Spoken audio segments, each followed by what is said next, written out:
back to the Fiasco Sports NBA season previews. I'm Matt Sampson. Joining me today again, Joe Schwab. We're going to be talking about your Golden State Warriors. Definitely, I know you're excited about that.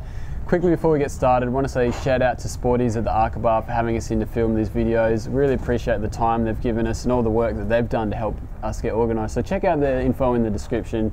Definitely worth your while if you're in Adelaide. But Golden State Warriors, I've got them ranked 11th overall in the league, 7th in the West. I know you're not the happiest about that, but you know, how are you getting excited for the Warriors season? I'm excited watching Steve Kerr and Klay Thompson go around for Team USA at the moment. It's just getting me excited. Oh yeah, I mean they're really killing it for the Team USA squad there, and it's really good the experience that hopefully they can carry into this NBA season, because you need a big year out of those boys for this team to go somewhere. The Splash Brothers are going international. All right, but looking at what they did last season, they finished with a 51-31 record, which is pretty respectable in that tough Western Conference, but unfortunately they finished 6th, missing out on that home court advantage in round 1 of the playoffs. Yeah, it showed that how important that is in the West at the moment, with how strong those teams are. Home court advantage really is crucial. Yeah, and they came into the season with some top 4 expectations almost, because they brought in Andre Iguodala and the Splash Brothers, their development. Bogut was finally healthy at the start of the season anyway. But you know, was it a disappointment that they didn't finish in the top 4? I think it was in the end. Yeah, they showed a lot of promise. I think they've still got a couple of young guys in there. Curry and Thompson are still a bit young, so you can let them get away with it a little bit, but expecting success this year. Yeah, and I mean, they had a good year last year, something to build on. I mean, they finished top 10 in the league in scoring, which, you know, we've seen from the Warriors a lot in the last couple of years. They always put points on the board, but the biggest thing was that top 10 defense, wasn't it?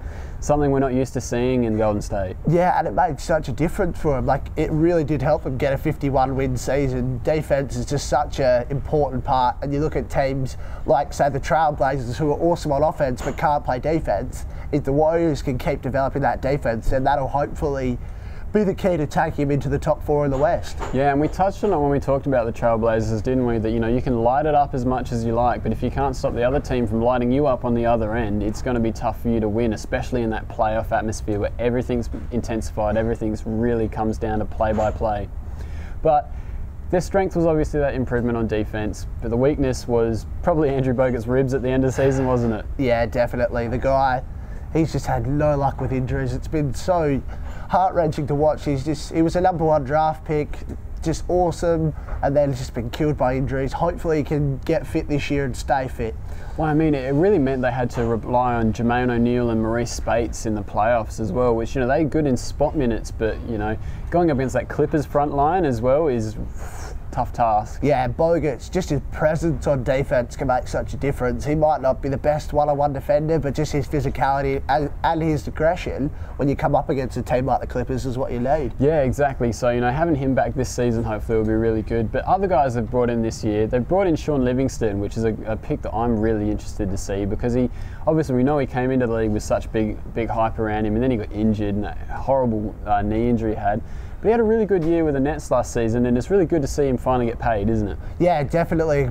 It's a good deal for Livingston. Hopefully he can bring sort of a bit more experience and a new part to the offense. Yeah, and he's got that size about him as well. He's about 6'7", so he's a bigger guard compared to someone like Curry, who's you know, a bit more skinnier around the waist and everything. But he's going to fill a multitude of positions, which really gives Steve Kerr, new head coach, some versatility, doesn't it? Yeah, in the league at the moment, having versatility. You look at a guy like Andre Iguodala in there as well. Having that versatility as a first-year coach is just awesome, and having experience as well. It means that Kerr can throw him in a few different positions. If they're playing a physical team, he can throw him in there to take some minutes off Curry, that sort of thing. Yeah, and I added another one of my favourite players, Leandro Barbosa. You know, probably a little biased being a Suns fan, watching him in the 7 seconds or less glory years back in the day.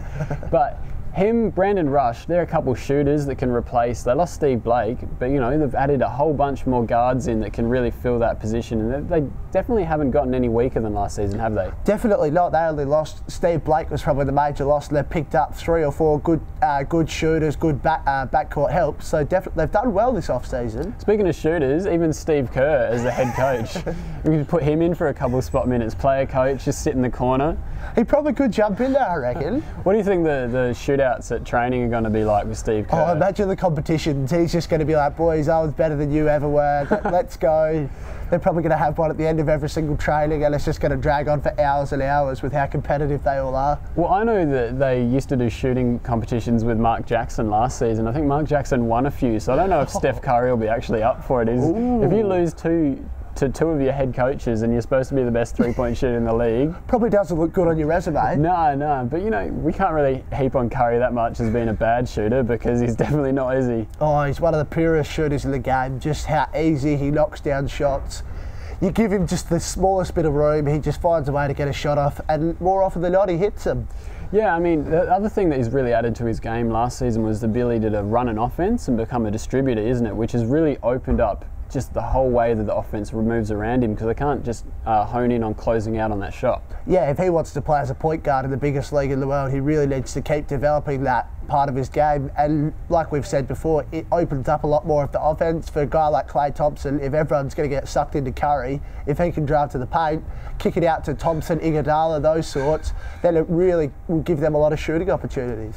Yeah, and I want to talk to you about the forgotten man in this offense as well. There's often David Lee, who is a double-double machine, puts points on the boards, cleans the glass, probably not the best defender going around, but you know, no one gives him any props anymore, do they? No, he's just really, with Curry and Thompson coming into the team, Lee's sort of faded more and more towards the back, but he's still such an important part. Like you said, he's a double-double machine, and you need that sort of thing in a team like the Warriors.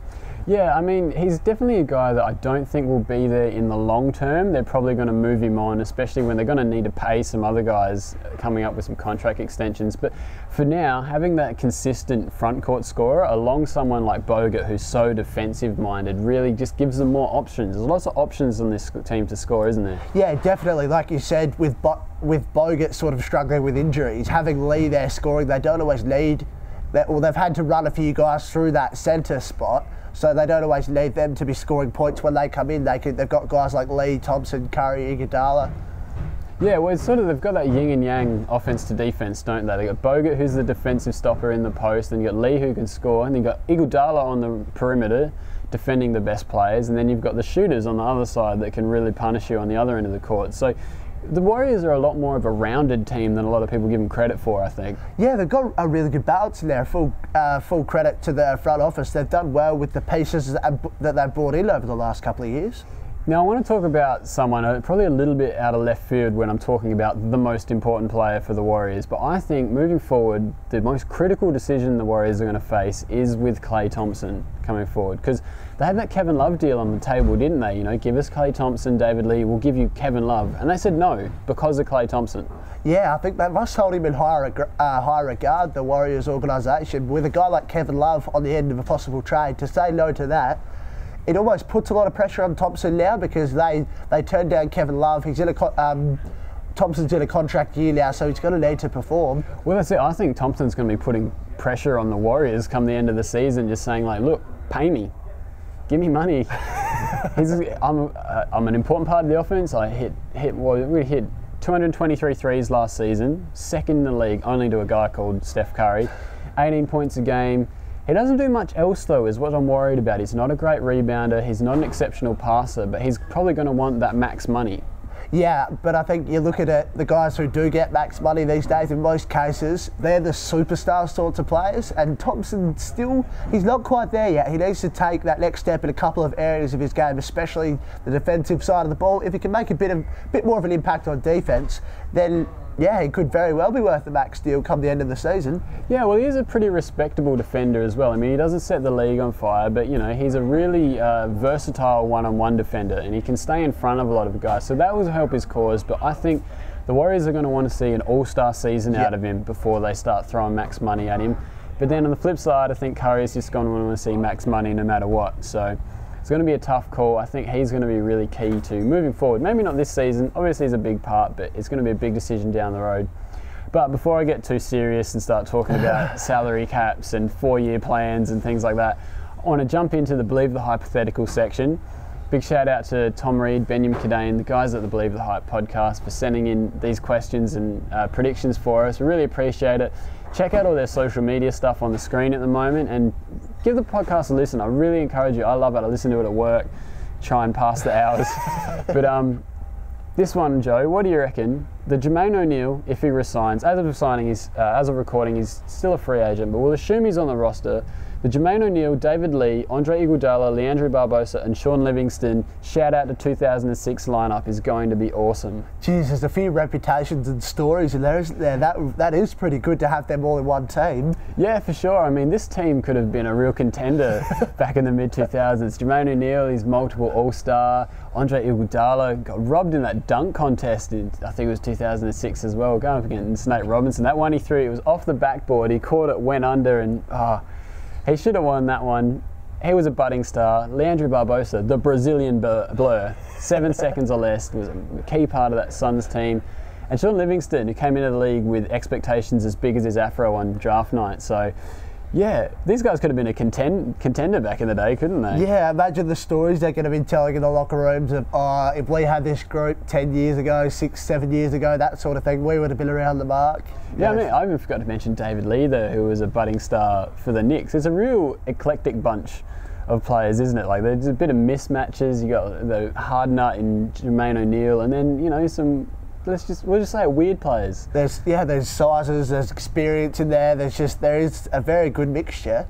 Yeah, in terms of bench units though, this is definitely one I'm looking forward to watch play as well. Just to see guys like Livingston get some more run, because, you know, we missed out on such an important part of his career with those injuries. And then I love watching Jermaine O'Neal play, because he plays like an angry old man. So, you know, that's just going to be fun to watch too. But, you know, we've got to wrap it up. We've got 30 seconds on the clock for you, Joe. What's your buzzer beater prediction for the Warriors this year? I'm going to be a little bit biased here. Hopefully they can sneak into the top 4 in the West, even though it's a ridiculously tough conference. If Andrew Bogut stays fit, they'll push a few teams. Of course, with the Splash Brothers, if Iguodala can add another string to that, they've picked up some good backcourt help. They can do something this year, I reckon. They can do some damage. I mean, I've got them slotted in for 7th at the moment, but I can see them fitting in anywhere between 5th and 8th in there. And wherever they line up, I can see these are the guys that can give you an upset in the first round. If there's any team that can finish without home court advantage and move to the second round, it's got to be the Warriors. If they get hot from outside and can lock you down, there's no stopping them. Yeah, definitely. They're that team that really can get to the playoffs in whatever position and just explode on a whole series and just take down even the best. Yeah, no, I'm really looking forward to watching these guys play. I know you are. But we got to wrap it up there. Before we finish, I want to say a quick shout out again to Sporties at the Arkabar for letting us film here. We really appreciate the time they've given us. Same to the Believe the Hype boys. Thanks for sending all the questions, guys. It's been really fun to look through them and give them a read. But we got to go now. I've been Matt Sampson. This has been Joe Schwab. Thanks for joining us. We'll see you next time.